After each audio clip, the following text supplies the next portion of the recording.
Di awal film, sayup-sayup terdengar beragam keluhan dan kisah pilu yang diperdengarkan melalui salah satu stasiun radio. Salah satu di antaranya datang dari Caesar.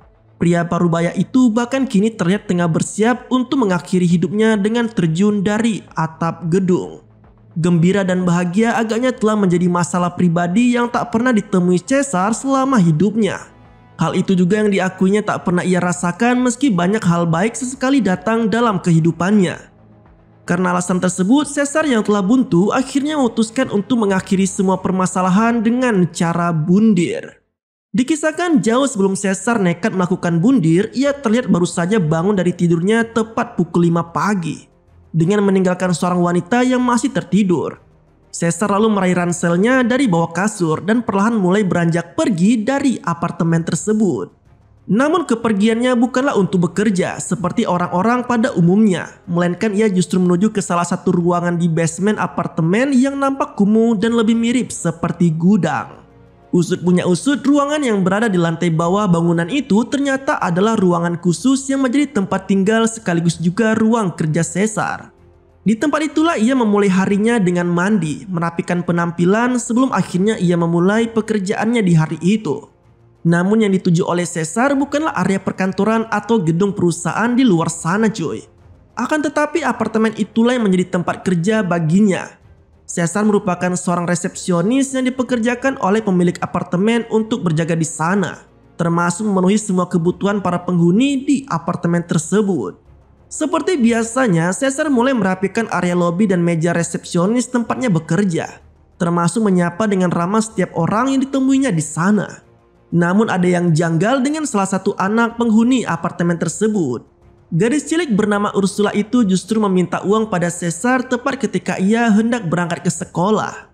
Anehnya bukan uang kecil yang dimintanya dari Caesar, melainkan Ursula justru meminta sejumlah uang yang terbilang banyak untuk anak usianya. Tak lama kemudian suasana lobi pun semakin ramai dengan lalu lalang para penghuni apartemen yang memulai aktivitasnya di hari itu.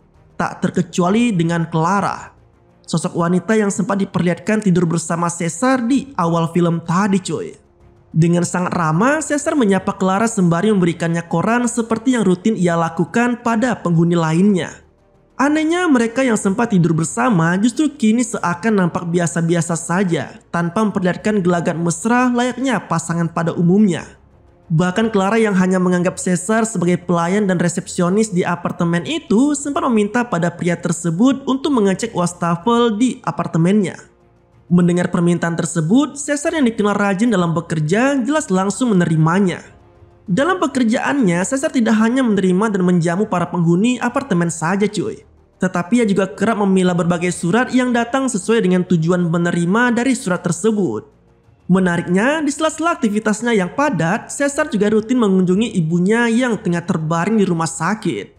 Sekembalinya ke apartemen, Caesar langsung disambut dengan dingin oleh bosnya yang bernama Vecino. Pemilik gedung apartemen itu meradang karena lagi-lagi Caesar terlambat kembali bekerja dengan alasan yang sama. Agaknya Caesar memang kerap lalai dengan tugasnya dan seringkali pergi saat jam kerja berlangsung. Nah, tak lama kemudian muncul salah satu penghuni apartemen yang bernama Veronica. Wanita tua itu mengatakan bahwa dirinya harus segera datang ke pesta ulang tahun temannya di luar. Karena alasan itu juga, ia pun meminta tolong pada Caesar untuk bisa menggantikannya menjaga anjing-anjing peliharaannya. Menjelang malam, datang pekerja lain yang menggantikan tugas Caesar. Mereka adalah Limpiza dan Hijo. Keduanya merupakan ibu dan anak yang memiliki tugasnya masing-masing. Di mana Limpiza bertugas membersihkan sisi apartemen, sedangkan Hizo bertugas untuk mengurus kebersihan di lingkungan kantor dalam apartemen tersebut. Pertukaran sip kerja pun dilakukan dan kini Caesar memulai tugas lainnya sebagaimana yang sempat dipesan oleh penghuni di sana, termasuk Veronica. Di dalam apartemen wanita itu, Caesar memberi makan anjing-anjing milik Veronica sesuai dengan porsinya masing-masing. Selesai dengan tugas dari Veronica, Caesar tidak langsung mengecek wastafel di apartemen Clara. Melainkan ia justru kembali ke ruangannya untuk mandi dan merapikan dirinya sebelum kemudian beranjak menuju ke apartemen wanita idamannya itu. Di sisi lain, Clara yang telah seharian bekerja kini pulang kembali ke apartemennya. Anehnya, ia yang mendapati sejumlah surat yang datang malah merobeknya begitu saja. Seolah itu bukanlah hal yang penting baginya, atau justru ia sudah cukup bosan dengan surat-surat tersebut. Tak ingin dipusingkan dengan surat-surat tadi, Clara lalu melanjutkan rutinitas malamnya dengan membersihkan diri, berganti pakaian sembari diiringi oleh musik bersuara keras. Namun siapa sangka cuy, Clara yang tengah asik dengan dirinya malah tak menyadari jika dari tadi telah ada Caesar yang bersembunyi di bawah tempat tidurnya. Dengan berbekal sebuah cermin kecil, Caesar perlahan mulai mengecek kondisi di sekitarnya, terutama pada sosok Clara yang tengah tidur. Mendapati wanita idamannya itu telah terlelap, Caesar lalu mulai bersiap dengan aksinya. Tanpa disangka, sosok resepsionis yang ramah itu ternyata telah menyiapkan berbagai peralatan di balik tempat tidur Clara. Dengan senyap, Caesar perlahan keluar dari tempat persembunyiannya dan langsung membekap Clara hingga membuatnya tertidur lelap. Dari sini terungkap bahwa ternyata selama ini Caesar memang kerap menyelinap ke apartemen Clara dan membiusnya. Tujuannya sudah pasti adalah agar ia bisa terus bersama dengan wanita idamannya itu meski hanya sesaat tanpa ketahuan. Tak hanya sekedar membuat Clara tertidur lelap, Caesar juga turut menyabotase sejumlah krim kecantikan yang biasa digunakan oleh wanita itu cuy. Entah apa rencana yang akan dibuatnya. Namun kali ini Caesar menyuntikkan sebuah cairan ke tiap wadah krim milik wanita tersebut. Tak cukup sampai di situ, ide liar agaknya kembali terlintas di benak Caesar. Ia yang kali itu hendak mengecek wastafel di apartemen Clara juga mendapati sejumlah semprotan anti serangga yang ada di sana. Seolah menjelaskan bahwa wanita tersebut sangat takut kepada serangga. Keesokan harinya, Caesar kembali bangun tepat pukul 5 pagi seperti sebelumnya. Ia kemudian bersiap untuk meninggalkan apartemen Clara.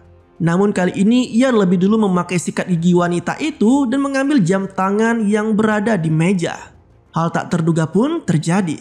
Caesar yang baru saja beranjak keluar dari apartemen Clara malah kepergok oleh Ursula yang kebetulan tinggal di bangunan apartemen yang sama.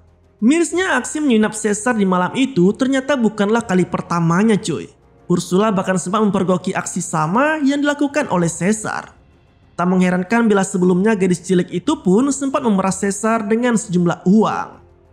Beberapa jam pun berlalu, Clara yang baru bangun dari tidurnya langsung berbenah dan bersiap untuk kembali berangkat bekerja.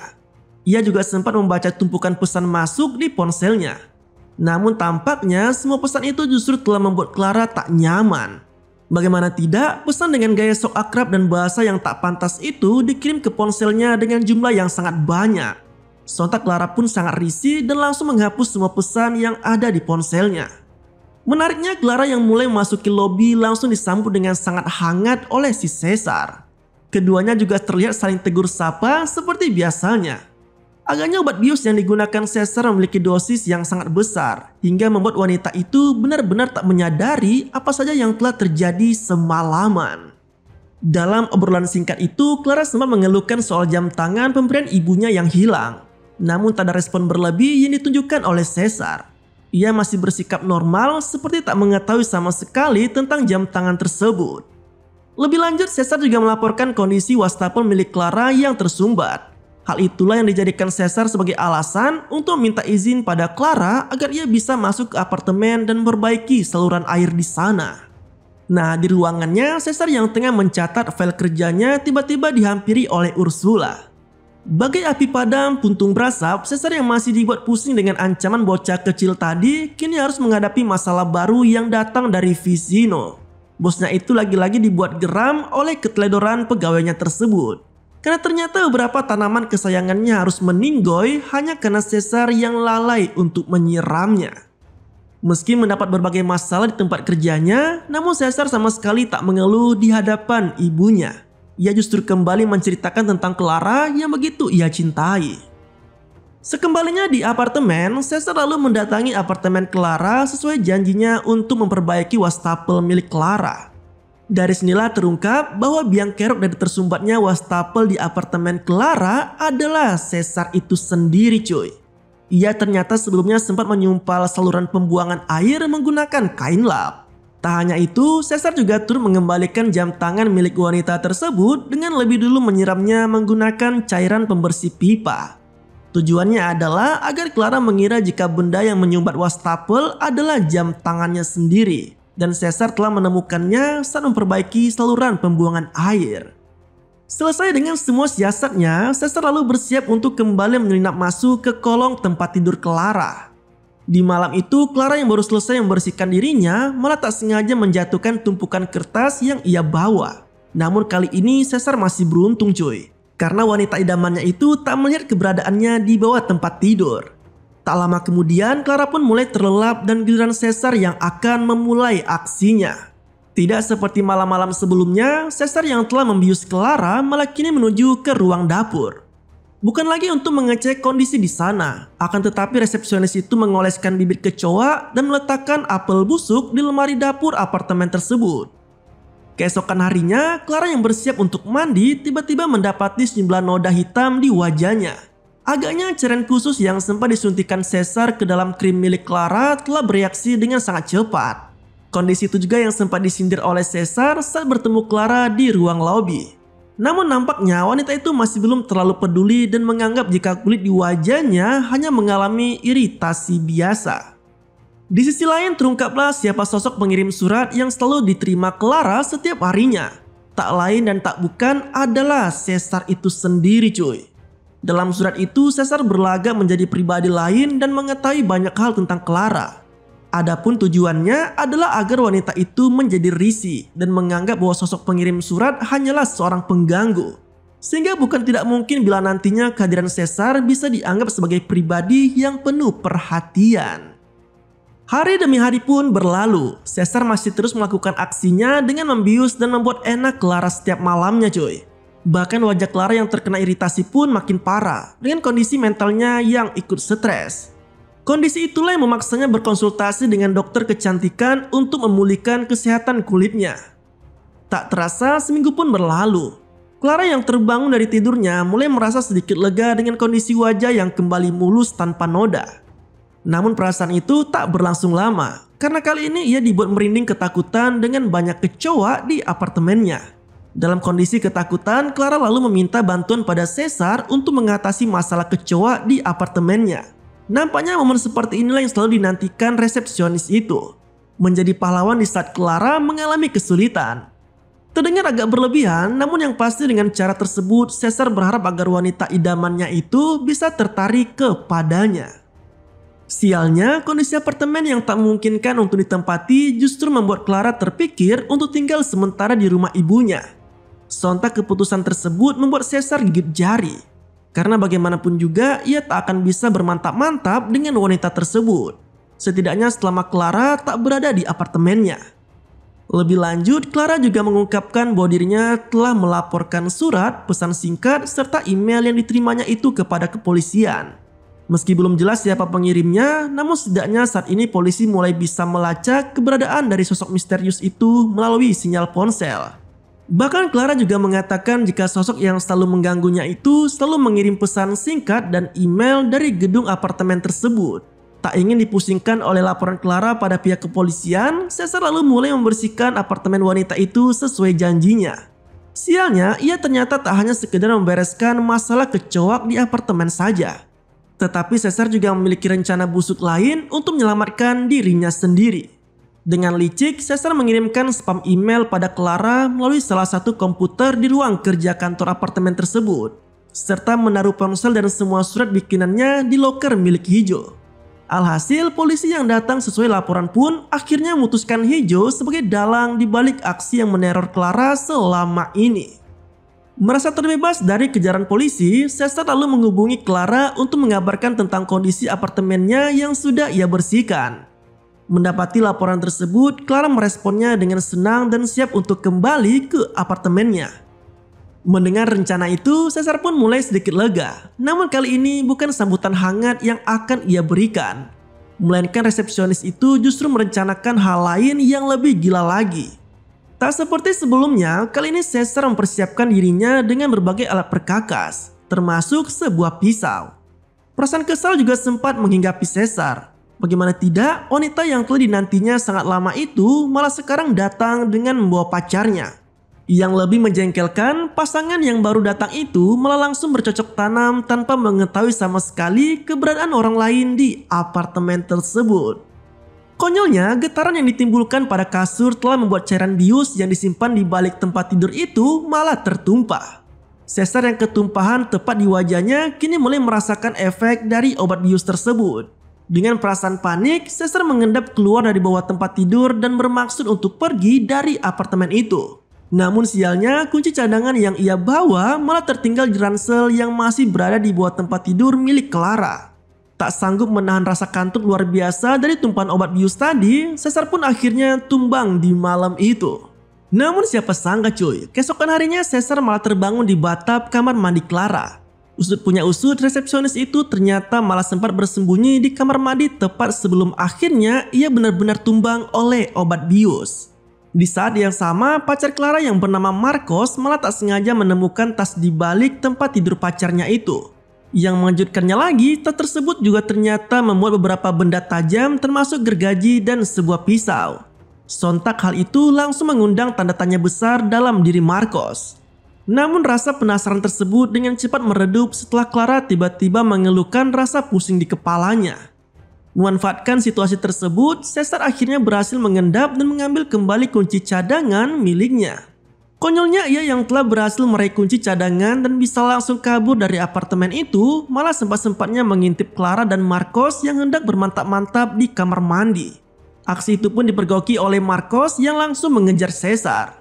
Seolah tak pernah kehilangan akal, Caesar yang telah terpojok malah mengatakan bahwa dirinya sama sekali tak tahu bila Clara telah kembali ke apartemennya.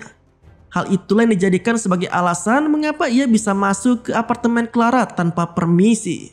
Tak hanya itu, Caesar juga sempat membual tentang pekerjaannya kepada Marcos, di mana ia seringkali dimintai tolong oleh para penghuni apartemen untuk memperbaiki banyak hal yang rusak di sana, termasuk masalah wastafel dan banyaknya kecoak di apartemen Clara. Setelah mendapatkan tasnya kembali, resepsionis itu pun lalu meninggalkan apartemen Clara alih-alih masih banyak hal lagi yang harus ia kerjakan. Kesialan agaknya masih terus menghantui diri Caesar. Belum cukup dengan ketegangan di apartemen Clara tadi, kini ia mendapat masalah baru lainnya dari Vecino. Bosnya tersebut secara terang-terangan memecat Caesar dari pekerjaannya. Ia juga diberi waktu selama 15 hari untuk segera mengosongkan ruang kerja yang sekaligus menjadi tempat tinggalnya saat itu. Lagi dan lagi perasaan Caesar dibuat tak karuan. Ia yang masih cemburu dengan kehadiran Marcos malah kini mendapati pria itu yang akan pergi berlibur selama 4 hari bersama Clara. Kondisi itu jelas semakin buat Caesar menjadi hancur. Hingga akhirnya ia pun berencana untuk mengakhiri hidupnya sebagaimana yang sempat diperlihatkan tadi di awal film. Namun siapa sangka cuy, Caesar yang telah bersiap untuk terjun dari atas gedung tiba-tiba mendapati Marcos dan Clara yang kembali ke apartemen mereka. Entah apa yang ada di benak Caesar. Nampaknya ia kali ini mendapat ide lain yang membuatnya mengurungkan niatnya itu untuk melakukan bundir.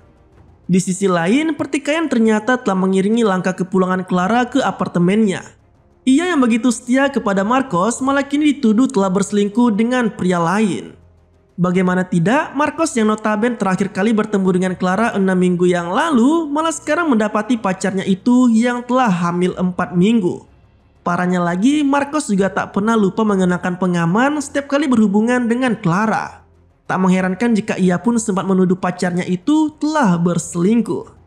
Namun tanpa mereka sadari, pertikaian tersebut ternyata tengah didengar oleh Caesar yang sedari tadi telah bersembunyi di bawah tempat tidur. Senyuman pun tersirat dari wajah Caesar. Nampaknya ia merasa puas karena aksi yang dilakukannya tiap malam pada Clara telah berhasil. Wanita idamannya itu kini dinyatakan hamil. Seakan belum puas dengan hanya melihat pertengkaran antara Clara dan Marcos, Caesar lalu membius keduanya dan kembali bermantap-mantap dengan wanita itu.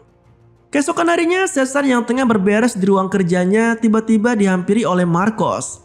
Ia meminta tolong pada resepsionis itu untuk kembali membersihkan apartemen Clara menyusul masih adanya kecoa di tempat tersebut.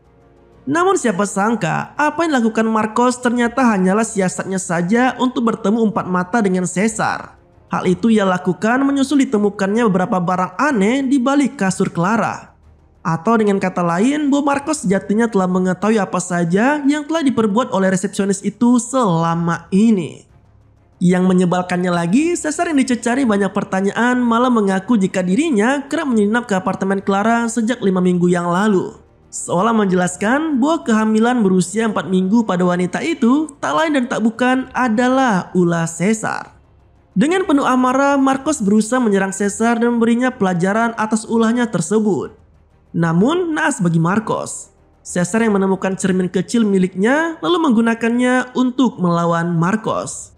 Layaknya seorang psikopat, Caesar lantas menyeret tubuh Marcos yang tak berdaya itu ke batap dan membuat siasat seolah-olah pria tersebut meninggoy karena bundir. Belum cukup dengan menghabisi Marcos, kali ini Caesar mendatangi Ursula yang disinyalir mengetahui banyak aksi Caesar selama ini. Caesar secara terang-terangan mengungkapkan bahwa ia telah mengetahui banyak hal dalam kehidupan Ursula, termasuk orang-orang terdekat dari gadis kecil tersebut. Karena alasan itulah Caesar mengancam Ursula untuk tutup mulut, karena jika tidak maka ia pun tak akan ragu untuk menghabisi orang-orang terdekatnya. Sama seperti yang dialami oleh si Marcos.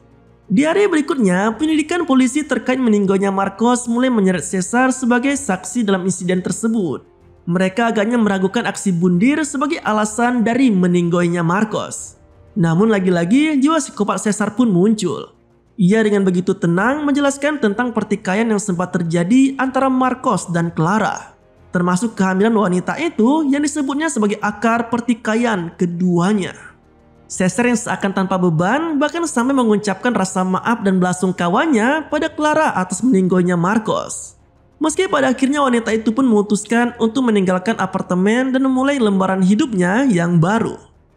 Singkat cerita, kini Clara telah tinggal bersama bayi laki-laki yang baru dilahirkannya. Namun menjalani hidup yang baru tak serta-merta membuatnya terhindar dari bayang-bayang kelam masa lalunya semasa di apartemen. Karena kali ini ia kembali mendapat surat yang sama seperti yang biasa ia dapatkan kala itu. Menariknya, surat kali ini tidak hanya berisi tulisan tangan pada secari kertas saja, tetapi ia juga mendapati adanya buku catatan milik Caesar di dalamnya. Sontak kiriman surat itu pun langsung menyadarkan diri Clara bahwa selama ini Caesarlah yang telah menerornya. Dan bayi laki-laki yang dilahirkannya itu tak lain dan tak bukan adalah hasil dari hubungan mereka. Dan film pun berakhir. Nah, itulah alur ceritanya cuy. Ketika cinta menjadi obsesi yang berlebihan, bagaimana sebegitunya Caesar ketika tergila-gila dengan seorang wanita. Jika suka dengan kisah kali ini, jangan lupa share videonya ya. Terima kasih telah menonton sampai habis dan tetap santuy. Sampai jumpa pada video selanjutnya. Yo, stand up, we gon' make some moves tonight. Yeah, stand up, got something to prove tonight. So stand up, we ain't gonna plan tonight. We gonna take action on our dreams and fight, alright. We ain't gonna stall, never stop. We gon' make it all